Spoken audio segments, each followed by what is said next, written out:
நம்ம மதுரை மீனாட்சி அம்மன் கோயில்ல அஷ்டமி சப்பரம் சுவாமி புறப்பாடு டிசம்பர் 23 நடக்குது.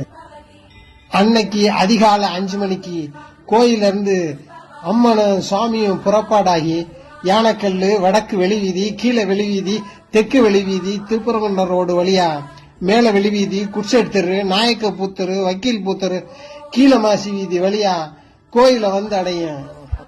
மார்கழி மாசத்துல அஷ்டமி திதி அன்னைக்கு அஷ்டமி சப்பரம் உலக உயிர்களுக்கு படியளக்கும் விதமா மீனாட்சி அம்மனும் சொக்கநாதரும் வீதி உலா வருவது. மீனாட்சி அம்மன் சப்பரத்தை பெண்களே வடம் பிடித்து இழுத்து வருவது.